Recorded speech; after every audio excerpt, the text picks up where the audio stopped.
வேதத்தில் பார்த்தீங்க அப்படின்னா நிறைய காரியங்கள் இருக்கிறது.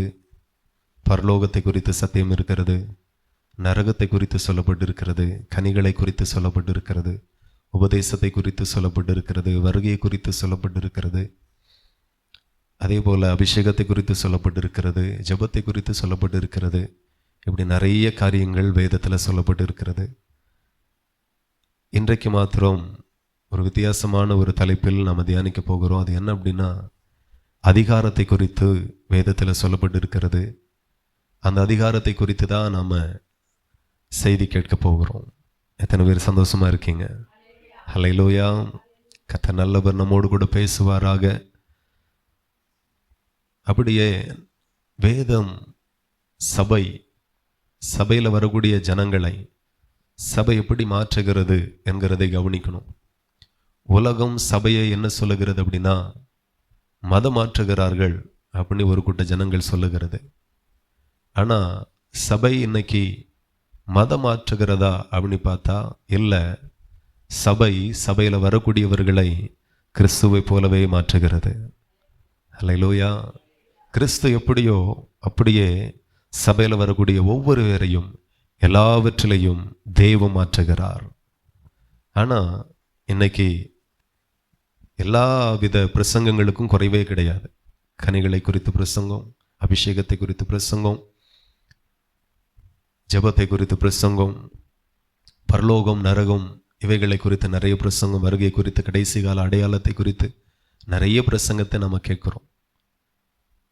ஆனால் ரொம்ப பிரசங்கத்தினுடைய ஒரு பகுதி மாத்திரம் ரொம்ப குறைவாக இருக்கிறது. கேட்கக்கூட கிடைக்காத ஒரு பகுதி அப்படின்னா, நமக்கான அதிகாரம் என்ன அப்படிங்கிற வார்த்தை தான் சபைகளில் பேசப்படாத அல்லது ரொம்ப குறைவாய் பேசப்படக்கூடிய ஒரு பகுதியாக இருக்கிறது. தேவன் கடந்த நாட்களில் கொஞ்சம் வெளிப்படுத்தினார். கற்றுக்கொண்டு வருகிறேன். தொடர்ந்து கர்த்தரை மறுபடியும் நமக்கு கற்றுக் கொடுப்பாராக. ஹல்லேலூயா. ஆண்டவருக்கு மகிமை உண்டாகட்டும். நம்முடைய அதிகாரம் என்ன அப்படிங்கிறதை நாம் பார்க்க போகிறோம். பரலோகம் நமக்கு என்ன அதிகாரத்தை தந்திருக்கிறது என்கிறதை நாம் ஆதியாகமத்திலிருந்தே தியானிக்க போகிறோம். அதாவது நாம் வேற, தேவன் வேற அல்ல. தேவன் தன்னுடைய இயேசு கிறிஸ்து தன்னுடைய மாம்சத்தை நமக்கு புசிக்க தந்து மாம்சத்தில் மாம்சமாய் கர்த்தர் நம்மை மாற்றியிருக்கிறார். அல்லேலூயா. இரத்தத்தை நமக்கு தந்து இரத்தத்தில் இரத்தமாய் ஆண்டவர் மாற்றியிருக்கிறார். அதே போல அவருடைய ஆவியை, பரிசுத்த ஆவியை நமக்கு தந்து ஆவியில் ஆவியாய் தேவன் மாற்றியிருக்கிறார். இப்போ தேவனுக்குள் நாம் யார் அப்படின்னா, இரத்தத்தில் இரத்தமாய் இருக்கிறோம், மாம்சத்தில் மாம்சமாய் இருக்கிறோம், ஆவியில் ஆவியாய் இருக்கிறோம். தேவன் வேற, நாம வேற கிடையாது. அவர் நம்முடைய தகப்பன், நாம் அவருடைய பிள்ளைகள். ஹல்லேலூயா. தேவனுக்கு மகிமை உண்டாகட்டும். இந்த விஷயத்தை ரொம்ப ஆணித்தரமாய் ஆழமாய் ஆண்டவர் நமக்கு தொடர்ச்சியாய் கற்றுக் கொடுப்பாராக. ஆண்டவர் நம்மோடு கூட பேசட்டும். கவனிக்க வேண்டும். ஆண்டவர் ஆதியாகமத்தில் என்ன சொல்லுகிறார் அப்படின்னா, ஆதியாகமம் 1ஆம் அதிகாரம் 3வது வசனத்தை நாம் வாசிக்க கேட்போம்.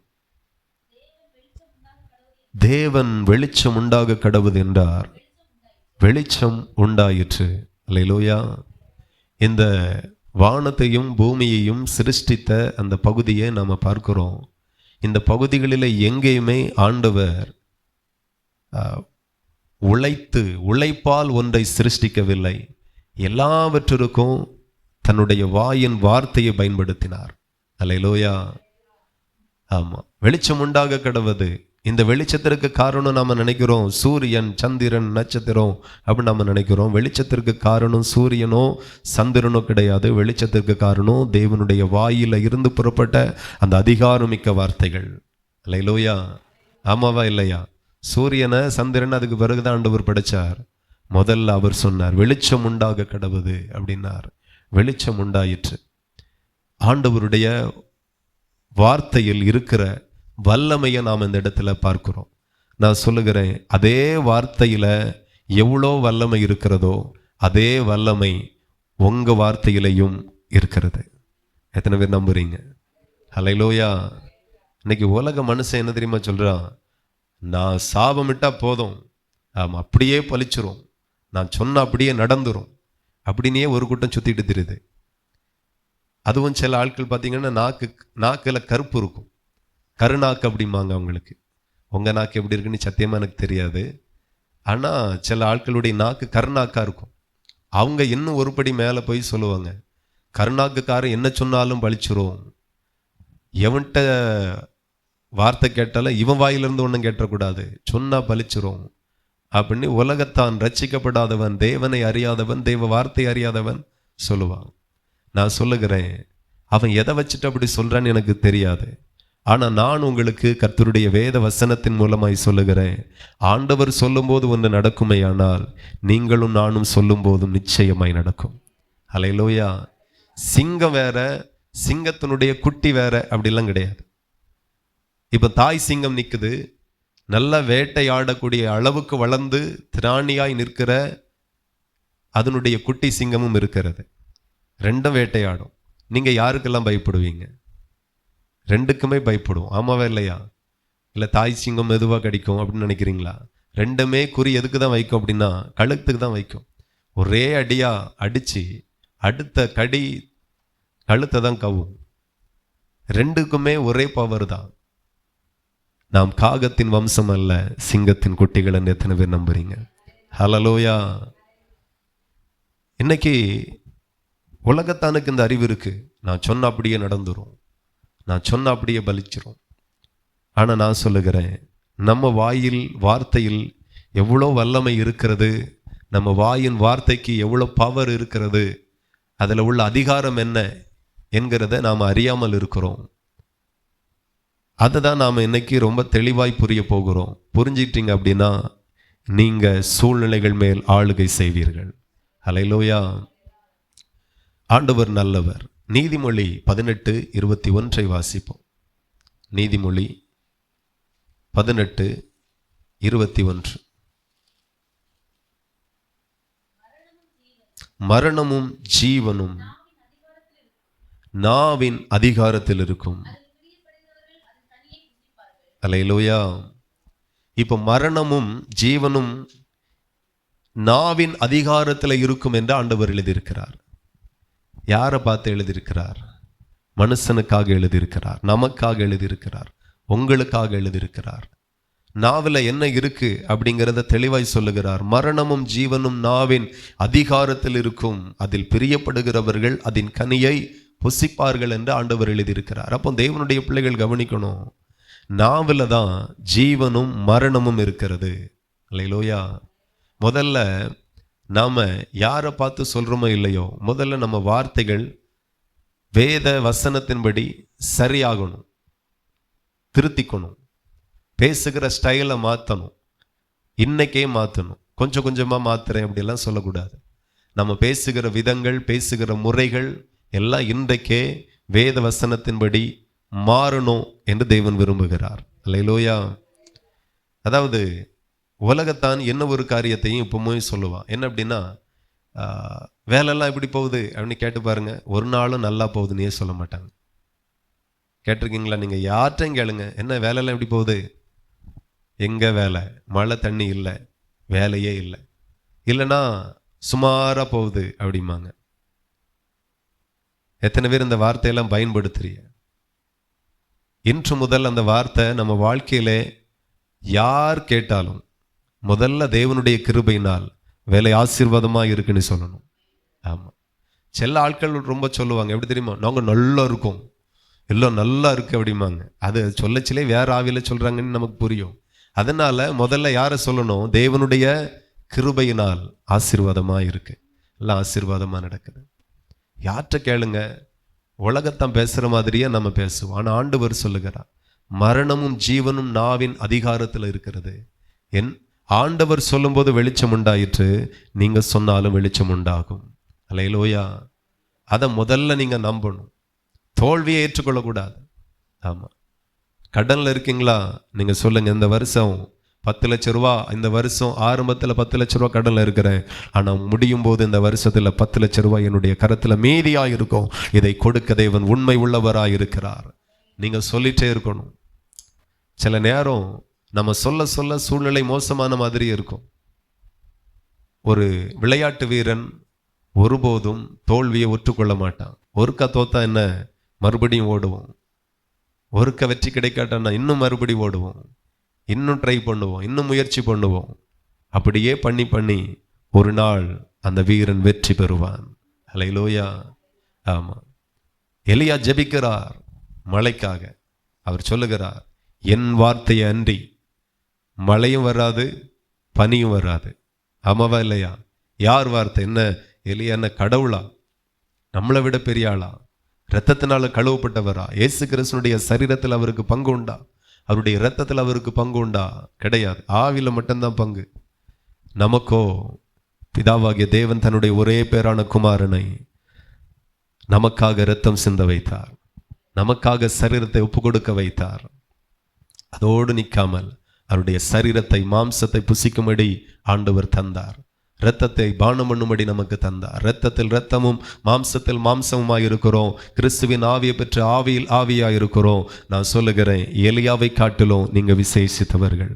கரங்களை தட்டுவீர்கள் என்று சொல்லி நினைத்தேன். ஹல்லேலூயா. ஆமா, நம்ம எலியாவை எலிசாவை பெரிய அளவில் பார்த்துட்டு நம்மளாம் ஒன்றும் இல்லை அப்படிங்கிற மாதிரி நினைக்கிறோம். அப்படி கிடையாது.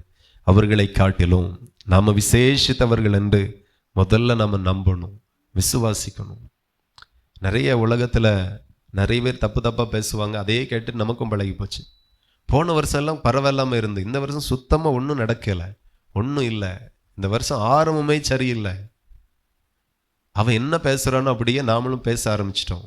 ஆனால் ஆண்டவர் சொல்லுகிறார், மரணமும் ஜீவனும் நாவின் அதிகாரத்தில் இருக்கிறது. ஆகினால அவன் பேசுகிற ஸ்டைல் நமக்கு வேண்டாம். அவங்க பேசுகிற மாதிரி நாம் ஒரு நாளும் பேசக்கூடாது. நாம் வேதத்தை கவனிக்கணும். சொல்லிட்டே இருங்க, சொன்னதை தேவன் நிஜமாய் மாற்றுவார். வெளிச்சம் உண்டாக கடவுது அப்படின்னா உண்டாயிற்று. அதே எலியா மழைக்காக ஜெபிக்கிறார். வேலைக்காரனை போய் பாரு, சமுத்திர முகமா பாரு அப்படிங்கிறான். பதில் என்ன வந்தது? ஒன்றும் இல்லை. அங்கே போய் பார்த்தேன், ஒன்றும் இல்லை அப்படிதான் பதில் வருது. 7 நேரம் போய் பாரு அப்படிங்கிறான். அவன் தோல்வியை ஒத்துக்கவே இல்லை. நான் சொல்லும்போது மழை வராமல் இருந்தது, நான் மறுபடியும் சொல்லுகிறேன், மழை வந்தே தீரும். அல்லேலூயா. ஆமாம், மழை வரக்கூடாதுன்னு ஒரு கதை சொன்னார். மழை வரல. ஆனால் மழை வரட்டும் நீ 7 முறைக்கு மேலே சொல்ல வேண்டியதாயிடுச்சு. இன்னும் பிரச்சனை இல்லை, வர்றது வரைக்கும் சொன்னான். கடைசியில் ஒரு பதில் வந்தது. ஒரு கையளவு மேகம். இத்தனை வருடங்கள், இத்தனை மாதங்கள், இத்தனை வாரங்களுக்கு பிறகு ஒரு கையளவு மேகம் எழும்ப கண்டேன் அப்படின்னா. அல்லேலூயா. உடனே சொல்லுகிறார், ரதத்தை பூட்டி ஓடிரு, மழை உம்மை தடை பண்ணாதபடி ராஜாவுக்கு செய்தி அனுப்புகிறான்.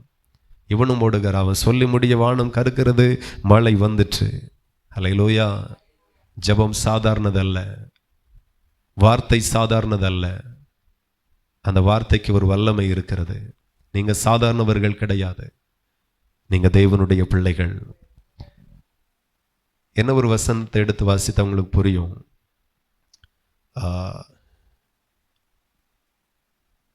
கர்த்தருடைய நாமத்திற்கு மகிமை உண்டாகட்டும். யோவான் சுவிசேஷம் 10:34. யோவான் சுவிசேஷம் 10ஆம் அதிகாரம் 34.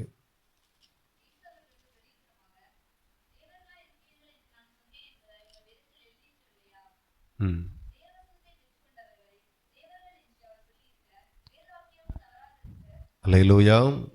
ஆண்டவர் என்ன சொல்லுகிறார்?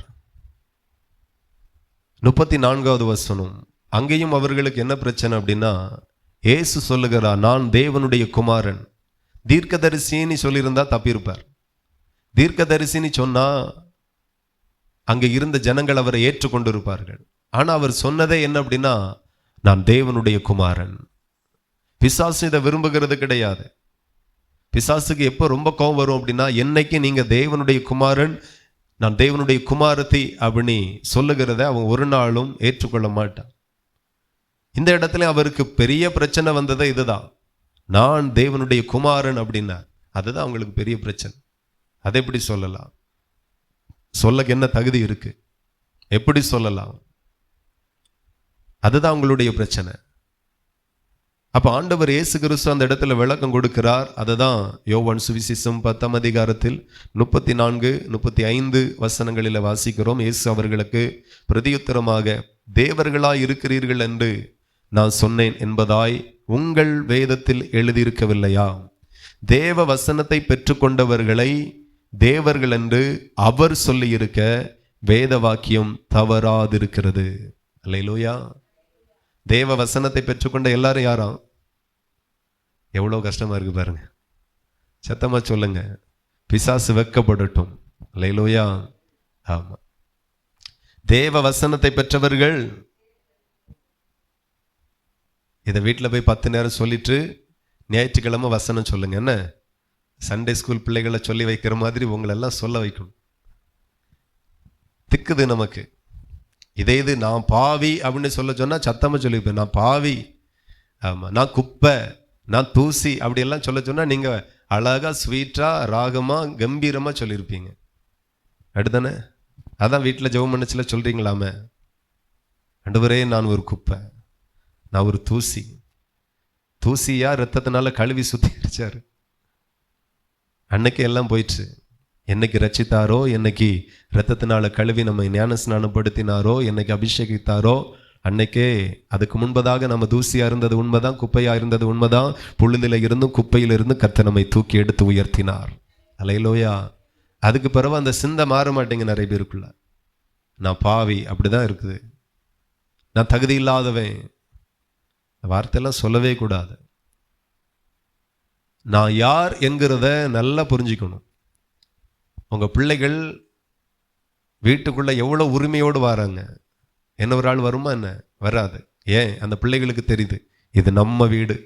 இதே உங்க வீட்டு பிள்ளை எங்க வீட்டுக்குள்ள அப்படி துணி உங்க வீட்டுக்குள்ள வருமாதி வருமா? வராது. அதுக்கு தெரியும் இது நம்ம வீடே கிடையாது அப்படின்ட்டு. ஸோ நமக்கு தெரியணும் நான் யார், கிறிஸ்துவுக்குள் நான் யார் என்கிற ஒரு நல்ல தெளிவு தேவன் இன்றைக்கு நம்ம எல்லாருக்கும் கொடுப்பாராக. ஆமா, ஆகையினால் ஆண்டவர் தெளிவுபடுத்துகிறார். ஆனால் அதை அன்றைக்கும் ஏற்றுக்கொள்ளல. இன்னைக்கு நிறைய சபைகள் அதை ஏற்றுக்கொள்ளுகிறது இல்லை. அதே எப்படி அப்படின்ட்டு. ரட்சிப்பு எல்லாருக்கும் அல்ல, சிலருக்கே ரட்சிப்பு. சிலர் ஆண்டவர் தெரிந்தெடுத்திருக்கிறார். ஆகையினால சிலருக்கு அந்த அதிகாரத்தை கொடுத்திருக்கிறார். ஒரு போலீஸ் அதிகாரி ஒரு பெரிய ட்ரக் வருது, நிறுத்துறார். நிக்குதா இல்லையா? பெரிய ட்ரக்கை நுப்பாட்டுற அளவுக்கு அவருக்கு பலமா இருக்கு? கிடையாது. அவருக்கு அதிகாரம் இருக்கிறது. அவ்வளவுதான் வித்தியாசம். ஸோ எவ்வளவு பெரிய பிரச்சனை வரட்டும், அதிகாரத்துல நின்றா அது நிற்கும்.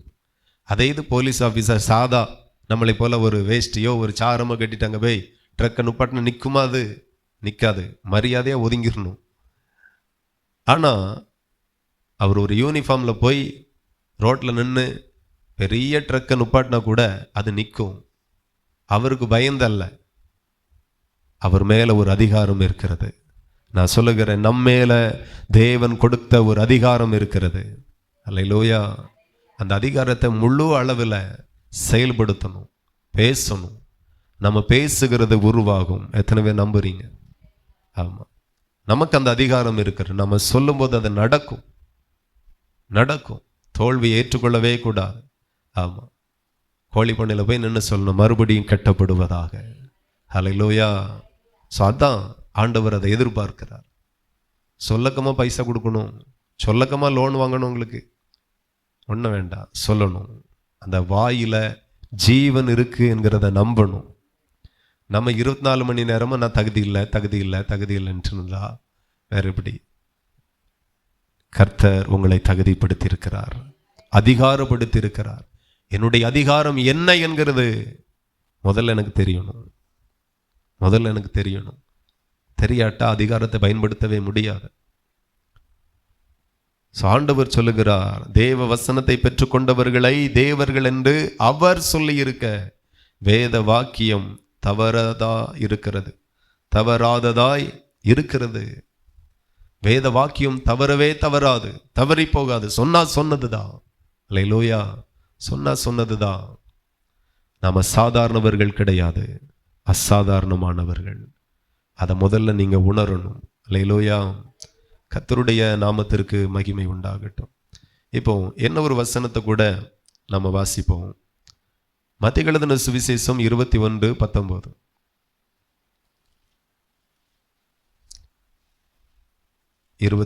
மத்தேயு 21:19. அப்பொழுது வழி அருகே ஒரு அத்திமரத்தை கண்டு இயேசு அதனிடத்திற்கு போய் இலைகளை அன்றி வேற ஒன்றையும் காணாமல், இனி ஒரு காலம் உன்னிடத்துல கனி உண்டாகாதிருக்க கடவுது என்றார். உடனே அத்திமரம் பட்டு போயிற்று. அல்லேலூயா. வார்த்தை தான், ஒரே ஒரு வார்த்தை, இனி ஒரு காலமும் நீ கனி கொடுக்க கூடாது.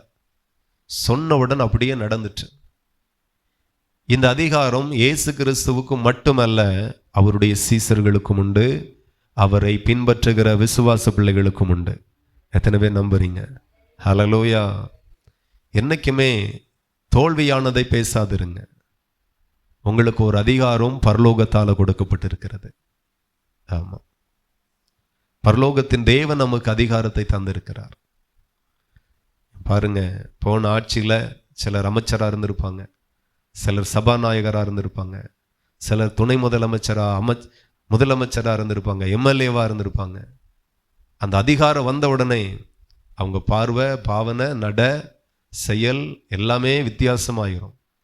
இனி இந்த தேர்தலை ஒருவேளை தோத்துட்டா அதிகாரம் போயிடும். ஆமாம், பழைய பார்வை, பழைய ஸ்டைல் எல்லாம் இருக்காது, வேற மாதிரி ஆயிரும். காரணம் அதிகாரம் இல்லை. நான் சொல்லுகிறேன், மனுஷன் கொடுக்கிற அதிகாரம் போயிடும், பரலோகம் கொடுக்கிற அதிகாரம் சாகிறது வரைக்கும் இருக்கும். அதை தேவன் ஒரு நாளும் பறிக்க மாட்டார். நமக்கு ஒரு அதிகாரம் இருக்கிறது. இப்போ இயேசு கிறிஸ்து சொல்லுகிறார், கனியற்ற ஒரு அத்திமரத்தை பார்த்து கனியை தேடினார், கனி இல்லை. அப்போ இனி ஒரு நாளும் முன்னிடத்துல கனி உண்டாகாது இருக்க கடவுது என்றார். உடனே அத்திமரம் பட்டு போயிற்று. இதை பார்த்த சீசர்களுக்கு ஒரே ஆச்சரியம், என்னடா இது, இப்படி ஆகுமா? பிசாசை துரத்தும் போது அந்த ஆச்சரியப்படலை. ஆனா அதிகாரம் பிசாசின் மேல மட்டுமல்ல, அதிகாரம் இயற்கையின் மேலும் இருக்கிறது. எத்தனை பேருக்கு புரியுது? ஆமா, இவ்வளவுதான் இந்த அதிகாரத்துக்கு இவ்வளவுதான் எல்க, அப்படி கிடையாது. அதிகாரம் பிசாசு மேலதான் செல்லுபடி ஆகும், மந்திரவாதத்தின் மேலதான் செல்லுபடி ஆகும், இயற்கையின் மேலதான் இல்லை. அப்படி இல்லை, உலகத்துல எல்லா மேலையும் தேவன் கொடுத்த அதிகாரம் செல்லுபடி ஆகும். ஒரு எம்எல்ஏவனுடைய அதிகாரம் அந்த தொகுதிக்குள்ள மட்டும்தான், ஒரு முதலமைச்சனுடைய அதிகாரம் அந்த மாநிலத்திற்கு உள்ள மட்டும்தான், ஒரு பிரதமருடைய அதிகாரம் ஒரு தேசத்திற்கு உள்ள மட்டும்தான். ஆனால் தேவ பிள்ளைகளுடைய அதிகாரம் முழு உலகத்திலையும் இருக்கும். ஏன்னா உலகத்தை படைத்த தேவன் அந்த அதிகாரத்தை கொடுத்திருக்கிறார். அப்போ ஆண்டவர் இதை செய்துட்டு சீசர்களுக்கு ஒரே ஆச்சரியம். சீசர்கள் அதை கண்டு இந்த அத்திமரம் எத்தனை சீக்கிரமாய் பட்டு போயிற்று என்று சொல்லி ஆச்சரியப்பட்டார்கள். ஒரே ஆச்சரியம், இது எப்படி சாத்தியம் அப்படின்னு ஒரே ஆச்சரியம். உடனே இயேசு அவர்களுக்கு கற்றுக் கொடுக்கிறார். இயேசு அவர்களை நோக்கி, நீங்கள் சந்தேகப்படாமல். அல்லேலூயா. எதுதான் பிரச்சனை அப்படின்னா சந்தேகம்தான் பிரச்சனை. ஆமென். ஆமா, அவிவிசுவாசம் தான் நம்முடைய பிரச்சனை. அதாவது உங்களுடைய பிரச்சனை எதுவுமே பெரிதல்ல.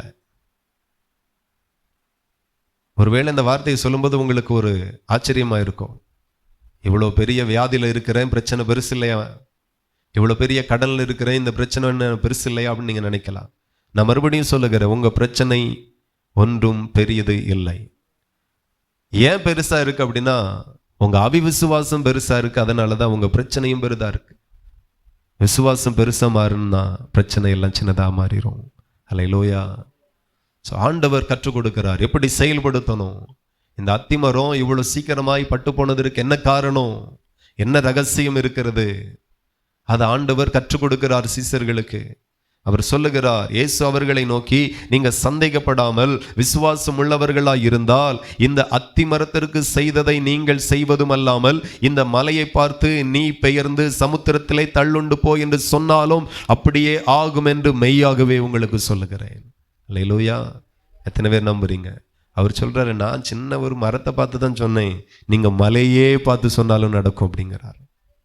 ஆனா அதுக்கு ரெண்டே ரெண்டு தான், சந்தேகப்படாதுங்க, சந்தேகத்தை எடுத்து போடுங்க, விசுவாசம் உள்ளவர்களாய் இருந்தால் இது சாத்தியம். ஸோ நம்ம அதிகாரத்தை பயன்படுத்தக்கு, நம்ம அதிகாரத்தை வெளிப்படுத்தக்கு, நம்ம அதிகாரம் செலுத்த ரெண்டு தான் நமக்கு தேவை. ஒன்று, சந்தேகப்படக்கூடாது. நான் சொன்ன நடக்குமா? வேற யார் சொன்னா நடக்கும்? நீங்க சொன்னாதான் நடக்கும். அந்த அதிகாரத்தை நல்லா புரிஞ்சு கொண்டு சந்தேகப்படவே கூடாது. ரெண்டாவது, விசுவாசம் உள்ளவர்களாக இருக்கணும். ஒரு போலீஸ் அதிகாரிக்கு ஒரு ட்ரக்கை நுப்பாட்ட என்ன தேவைப்படுது அப்படின்னா, ஆமாம், உடை தேவைப்படுகிறது, போலீஸ் உடை தேவைப்படுகிறது, தொப்பி பேட்ஜ் தேவைப்படுகிறது. இதெல்லாம் இல்லாமல் ரோட்டில் போய் நின்னா நுப்பாட்ட முடியாது. ஒரு சின்ன பைக்குக்காரன் கூட மதிக்க மாட்டான், நிற்காது. ஸோ அதே போல தான் நமக்கு கொடுக்கப்பட்ட அதிகாரத்தை செயல்படுத்த நமக்கு சந்தேகம் இருக்கவே கூடாது. நடக்குமா நடக்காதா அதை பற்றி எல்லாம் நீங்கள் ஏன் கவலைப்படுறீங்க? நான் சொன்னதை நிறைவேற்ற அவர் அல்லவா கவலைப்படணும். அல்லேலூயா. ஆமாம், நாம் எதுக்கு கவலைப்படணும்? அவர் தான் கவலைப்படணும். ஐயோ, என் பிள்ளை சொல்லிட்டால, நிறைவேற்றணுமே அப்படிங்கிறது அந்த பிரச்சனை அவருடையது, அந்த பிரச்சனை நம்முடையது கிடையாது. அவர் பார்த்துக்குவார், அவர் செய்வார். பேசுறதா நாம. ஸோ ஆண்டவர் கற்றுக் கொடுக்கிறார் எப்படி செயல்படுத்தணும். சீசர்களுக்கு ஒரே ஆச்சரியம், இது எப்படி நடந்துச்சு? பிசாசு விரட்டச்சில கூட அவங்களுக்கு சந்தேகம் வரல. ஆனா ஒரு மரத்தை பட வச்சிட்டாரு, இது எப்படி நடந்துச்சு? இப்படி ஆகுமா? நான் சொல்லுகிறேன், இயேசு கிறிஸ்துவுக்கு சமுத்திரத்தின் மேல் அதிகாரம் இருந்தால் உங்களுக்கும் சமுத்திரத்தின் மேல் அதிகாரம் உண்டு. இயற்கையின் மேல் அதிகாரம் இருந்தால் நமக்கும் இயற்கையின் மேல் அதிகாரம் இருக்கிறது. உங்க வீட்டின் மேல, உங்க பணத்தின் மேல, உங்க சொத்தின் மேல உங்களுக்கு எவ்வளவு அதிகாரம் இருக்கிறதோ, குறிப்பிட்ட வயசுக்கு பிறகு உங்க பிள்ளைகளுக்கும் அதே அதிகாரத்தை நீங்க கொடுக்குறீங்க. பரலோகமும் உங்களுக்கு தந்து விட்டது. இதை நீங்க நம்பணும், இதை நீங்க செயல்படுத்தணும். உங்க அதிகாரம் என்ன என்கிறத சரியா புரிஞ்சுக்கணும். நிறைய பாவத்தை குறித்தே செய்தி கேட்கிறோம், நிறைய கனிகளை குறித்து செய்தி கேட்கிறோம்,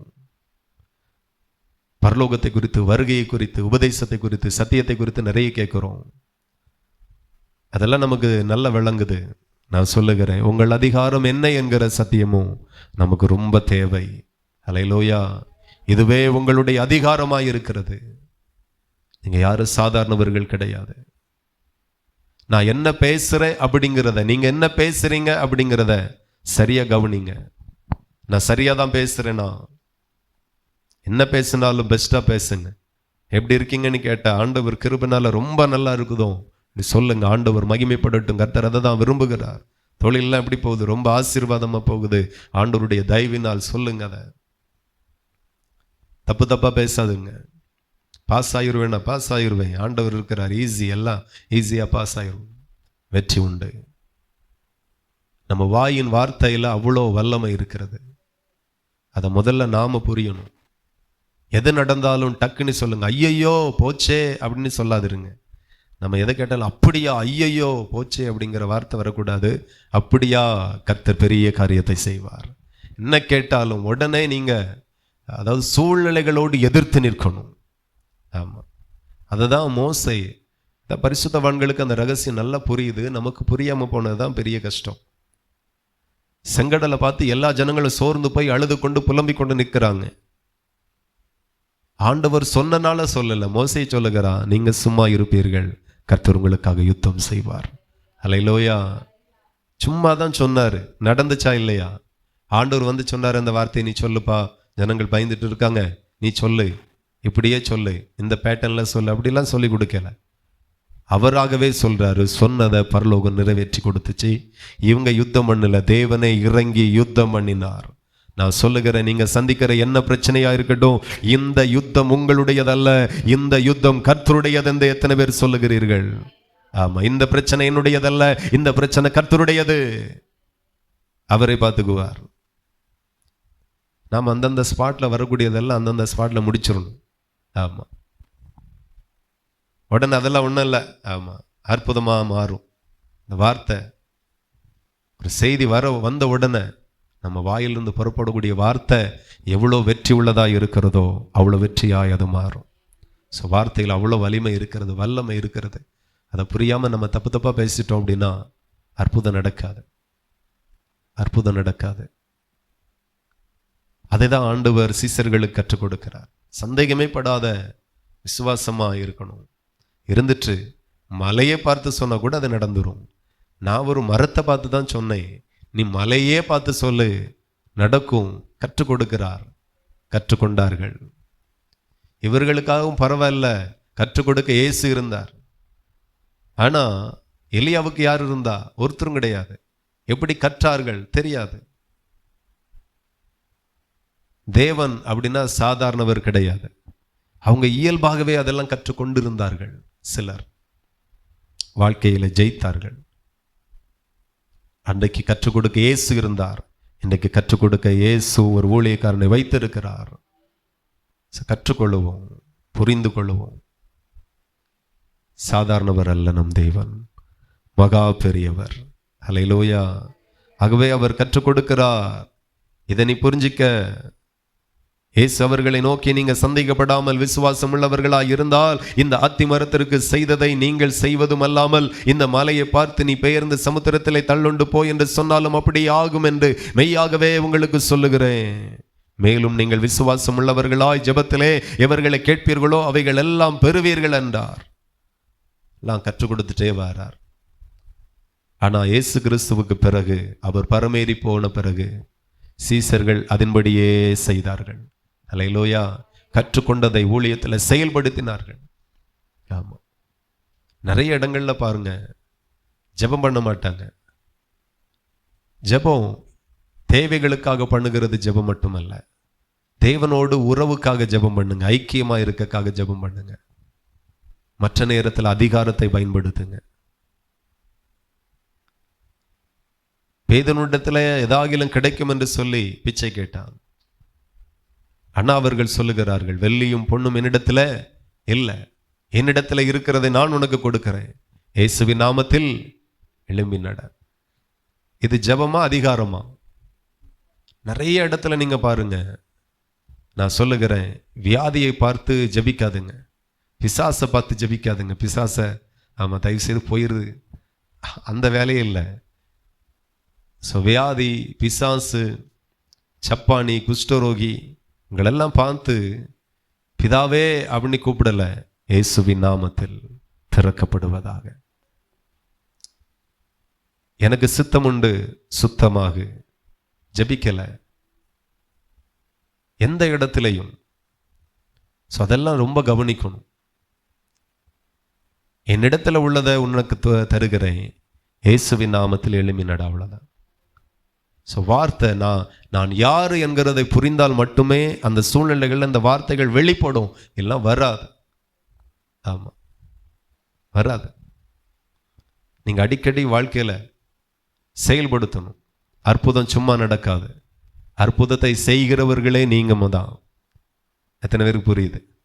உங்க வாழ்க்கையில அற்புதம் நடக்காது. உங்க வாழ்க்கையில அற்புதத்தை செய்ய வேண்டியவர்களை நீங்க தான். நீங்க அற்புதத்தை செய்யாதது வரைக்கும் அற்புதத்தை அனுபவிக்க முடியாது, பார்க்க முடியாது, பெற்றுக்கொள்ள முடியாது. அப்ப அற்புதத்தை நான் பார்க்கணும் அப்படின்னா நான் என்ன செய்யணும் அப்படின்னா வாயை திறந்து பேசணும். பேசாதது வரைக்கும் நம்ம வாழ்க்கையில் அற்புதத்தை பார்க்க முடியாது. இன்னைக்கு நிறைய பேர் பேசுகிறது இல்லை, பேசுறதெல்லாம் தப்பா இருக்குது. தேவையில்லாததை பேசுறோம், வேதத்திற்கு புறம்பா பேசுறோம், அவிவிசுவாசத்தை பேசுகிறோம், முறுமுறுப்பை பேசுகிறோம், புலம்பல்களை பேசுகிறோம். நம்ம தலை எழுத்தே இப்படிதான் அப்படின்னு பேசுகிறோம். எல்லாம் நம்ம நேரம் அப்படின்னு பேசுகிறோம். என்ன நேரமோ தெரியலை. நமக்கு தெரிஞ்சதெல்லாம் நம்ம நைட்டு 8:30 மணி ஆக போகுது. அதையும் தாண்டி சிலருக்கு சில நேரம் தெரியுது, நேரமே சரியில்லை, எவ்வளோ நாளாவோ. ஸோ பேச்சு எல்லாம் தப்பாக இருக்குது, நாம் சரியாக புரிஞ்சிக்கல. அதனால் கர்த்தர் நம்ம எல்லாருக்காக பேசுகிறார். நாம் இனிமே ப்ராக்டிஸ் பண்ணி பார்ப்போம். அல்லேலூயா. எத்தனை பேர் ப்ராக்டிஸ் பண்ணுவீங்க? ஆக்ஷன் சாங்காக பண்ண சொல்கிறேன், அப்படி இல்லை, பேச தானே சொல்கிறேன். வீட்டில் போய் சூழ்நிலையை பார்த்து நீங்கள் பேசி பாருங்கள். ஆரம்பத்தில் வந்துரும் அப்படின்ட்டு வரும், போக போக வந்துடும். இயேசுவின் நாமத்தில் அதிகாரமாக வந்துடும். ஆமாம், ஆண்டவர் ஆசீர்வதிப்பார் அப்படின்ட்டு முதல்ல வரும். அதுக்கு ஒரு ஆண்டவர் ஆசீர்வதிப்பார் அப்படின்னு வந்துடும். நீங்கள் ப்ராக்டிஸ் பண்ணுங்க, சரியா? ஆமாம், போக போக வந்துடும். அது வந்தால் தான் அற்புதத்தை நீங்கள் பார்ப்பீங்க. இனி ஆண்டவர் காணவூரில் இறங்கி தண்ணீரை திராட்சை ரசத்தை அதெல்லாம் நம்ம கையில் கொடுத்துட்டார். நீ ரசமாக்குனாலும் சரிதான், பாயசமாக்குனாலும் சரிதான், நீ தான் ஆக்கணும். நீங்கள் என்ன ஆக்க போறீங்க? தண்ணீரை திராட்சை ரசமாய் இயேசு மாற்றினார். இனி என்னதான் மாற்றணும் அப்படிங்கிறது நம்ம வேலை, நம்ம அதிகாரம், நாம தான் அதை செய்யணும். ஸோ வீடுகளில் சின்ன சின்ன காரியத்தை கூட தைரியமாக பேசுங்க, சொல்லி பாருங்க, நடந்துரும். இதுக்கு அந்த இடத்துல ஒரு பெரிய தகுதியை ஆண்டவர் சொல்லி கொடுக்கல. சீசர்களை பார்த்து நீங்கள் ரொம்ப பரிசுத்தமாக இருந்து ரொம்ப உண்மை உள்ளவர்களாக இருந்து அந்த டாபிக்கே போகலை.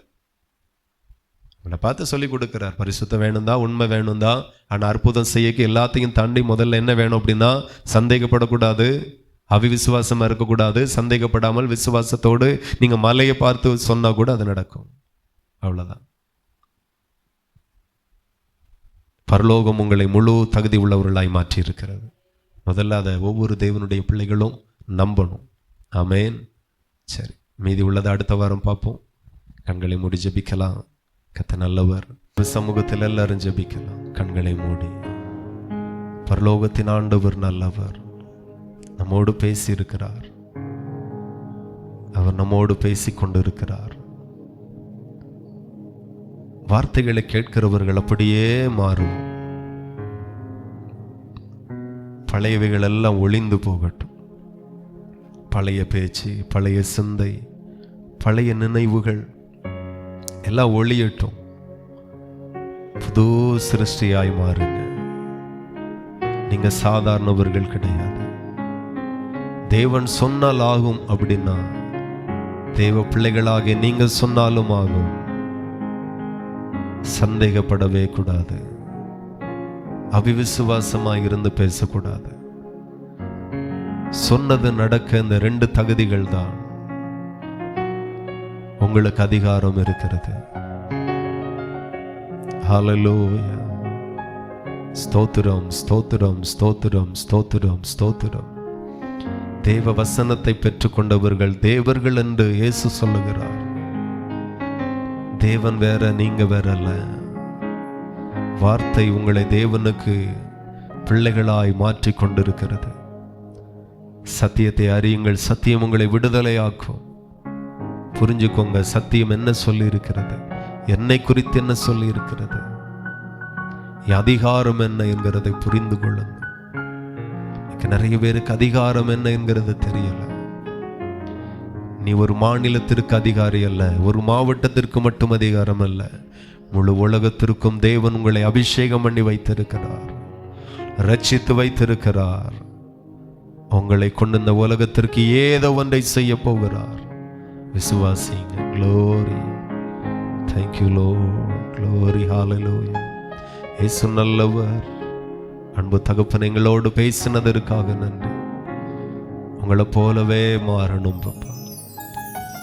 செயல்ல, கிரியைகளில், பேச்சில், அதிகாரத்தில், ஊழியத்தில், அர்ப்பணிப்பில், பிதாவின் சித்தத்தை செய்கிறதுல, ஜபிக்கிறதுல உங்களை போலவே நாங்கள் மாறணும்ப்பா.